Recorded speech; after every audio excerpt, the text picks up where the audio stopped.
Hey, hi guys, very happy today to welcome somebody who I'm very close to, a friend also. She's none other than Gladys Lee.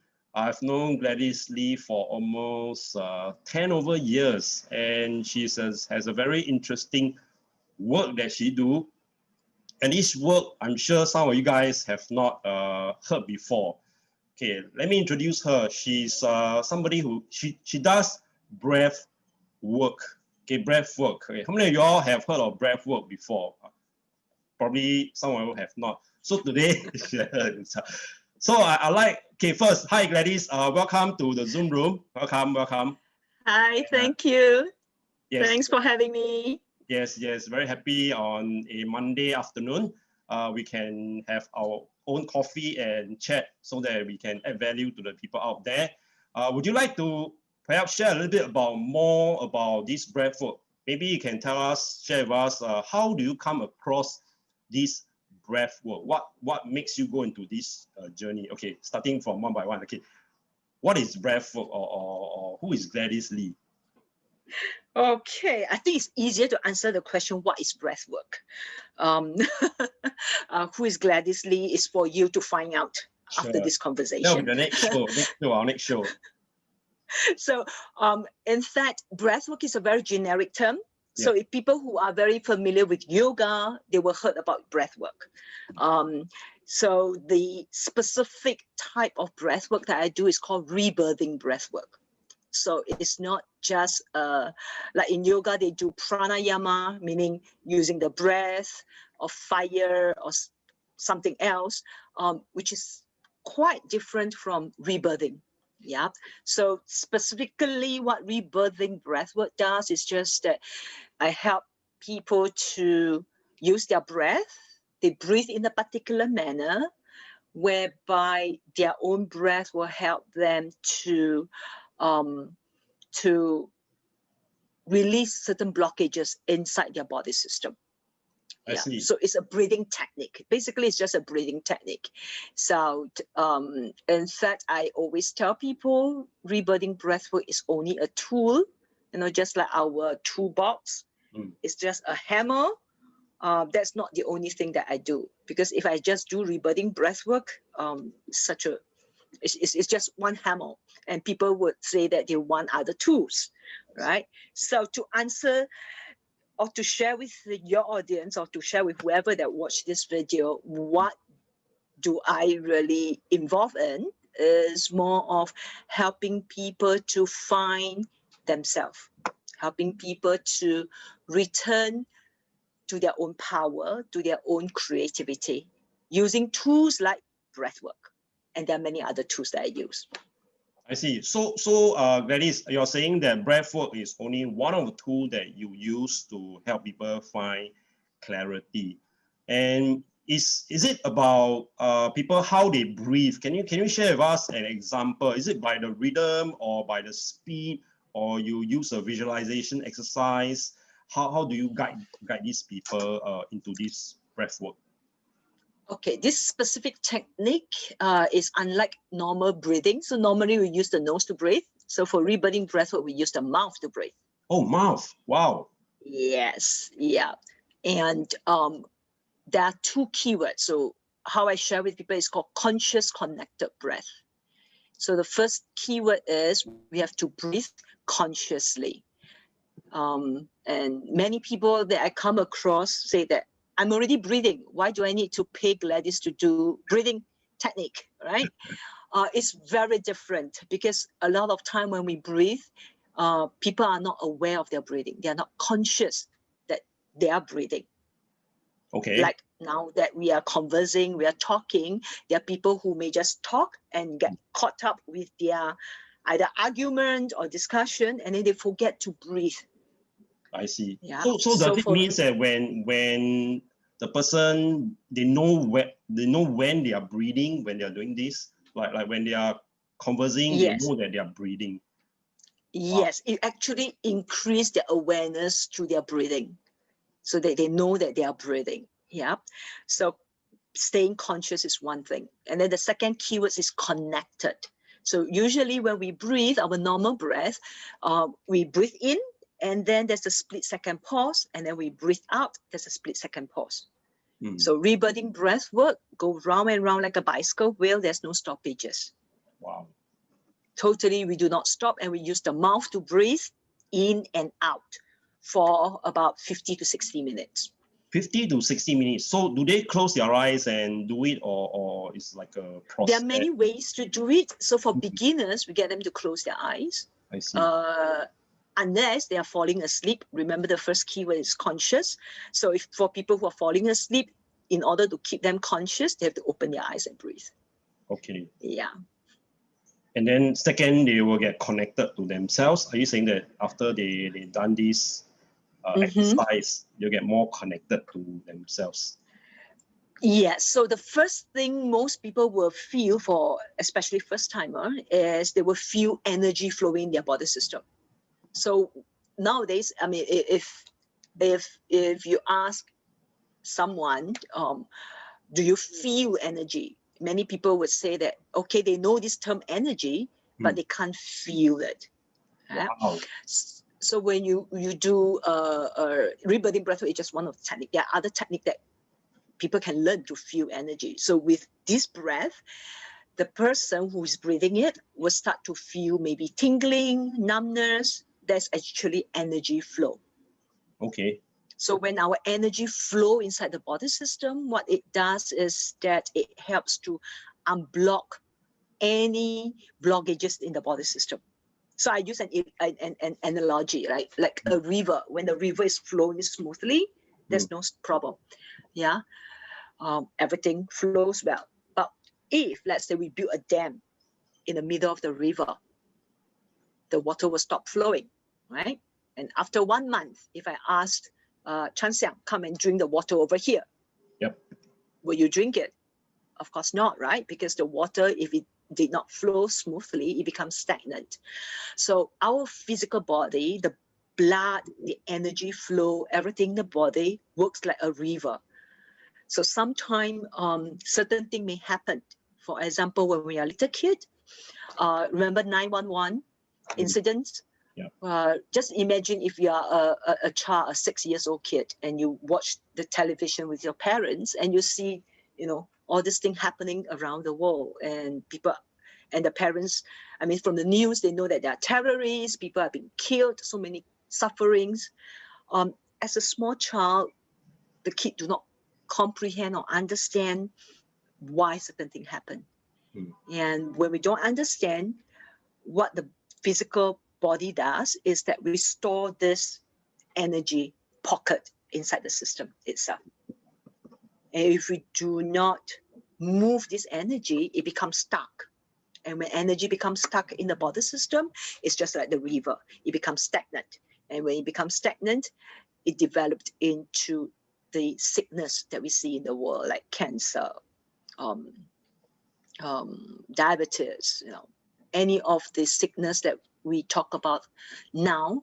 Part of the reason is because our energy flow in the body system is being blocked. So what rebirthing breathwork does, because of that dam, is going to break through the energy, the prana that we breathe in with that technique is going to smash and break through this dam so that the energy can flow smoothly. Wow. That's a very interesting concept that you painted us, like a river flow. Okay, of course, everyone wants the river to flow smoothly around us, and we want to be conscious, connected. Okay, good. So this breathwork thing, do you encourage people to do it regularly, like once a month, or who are the people who are able to do it? Are they supposed to be fit, or are they supposed to be? Is there any criteria for people who do breathwork? Okay, actually, anyone can do it. There's no age limit. Young kids can do it. Old people can do it. There's no limit to breathwork. Basically, the suggestion is for people to give it a try. And then once they find that the technique is something that they resonate with, then they decide, individually. There are people who do once a week with me. There are people who try for once and then, 2 months later they come back. There are people who may just return 2 years later. Wow. So it's all depends on the person's decision and what do they want to do with their life at that moment in time. Yeah. So for yourself, being the one that teach and coach people on breathwork, I'm sure that you're doing this regularly, and I can see that you are more conscious and connected, and also your energy level is a little bit different from other people out there. I can see that. Thank you. That was cool. So how about people who are very, like, in this COVID time, they feel this stress in them, and then they cannot settle down. They are very anxious. There are a lot of thoughts in them and a lot of things that they want to do. How do you encourage these people to kickstart breath work? Okay, it depends on the individual. There are people who are very much like me, the gung ho type, the type that say, okay, never mind, I'll just go and just do it. Yeah? Gung ho means just do it. Yeah, people with that kind of attitude, I would welcome them to jump on board and just try one of my sessions and find out for themselves.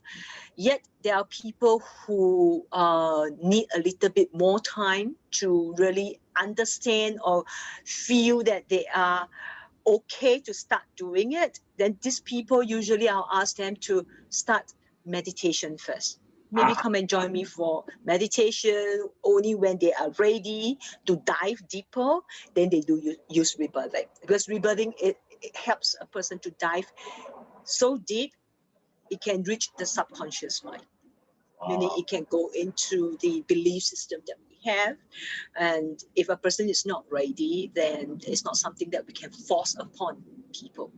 Yes. Yeah. Talking about meditation, Gladys is the first person that introduced me meditation years back. And I very much enjoyed her meditation session. It was very relaxing. A 45-minute session, I can still remember. Oh, that was very, very cool. Yes. Many years ago. Yeah, that was many years ago, and I'm very, very grateful that I started this with her, and till now I'm still practicing meditation too. So that was awesome. Okay, Gladys. So how about there are people out there who can't really enjoy breath work, or maybe they are too busy, or do they require a space, or do they require open area? How do you do that for? Yeah. Okay, actually, it's a good point that you brought up earlier on about COVID-19, right?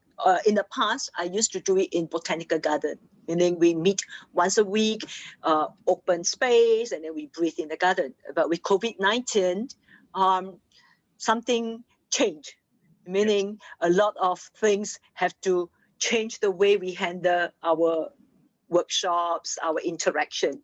So I moved rebirthing into this platform. We call it Zoom, or online platform. Zoom rebirthing session. Yeah, we do rebirthing on Zoom. So at first, I'm still quite concerned as to how people will take it, because when we do it physically, they feel safe because I'm there. They feel safe to venture deeper into their inner world. But in Zoom, it's like, okay, we are so far away, is the connection still there? And surprisingly, it's quite well received, I would say. One, I think, is people feel that it's safe because they can do it at home. Okay. So maybe in their own bedroom, or, they can clear out a space in their house.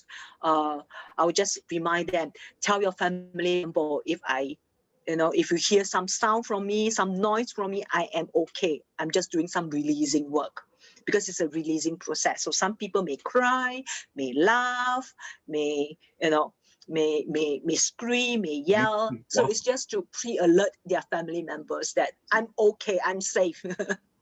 Yeah. Oh, wow. And in that home environment, I think many people find that they are safe enough and there's no other people's disturbing, because in a group session we have other people processing at the same time.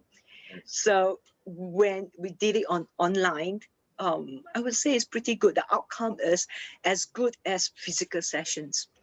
Wow, that's awesome. Well, imagine you can provide a safe space in Zoom. I'm sure you can now reach out to more people around the world also using Zoom, right? I think that's very very right. cool. Yes. And can help and impact more people out there. Yes. Yeah. Okay, Gladys. Cool. Thank you for coming on the show. Before you go, there's one last question that I always ask the people that I interview. Okay, if there's one thing that you would like people advise or share with people in this COVID time, what would you say to them? Great question.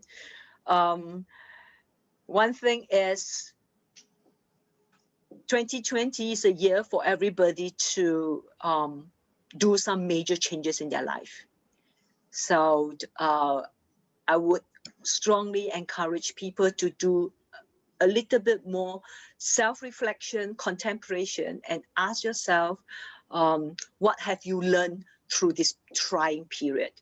Something we have to learn through this trying period. And in order to find the answer, I realized that it will help when we become more observant of our mental activity. Mental activity. Mental activity, yes. Meaning understand our thought pattern. Because everything started from our thought. We think of something before we put anything into action. So through this period, we still have, now it's mid-October, or by the time people watch this video, could be November.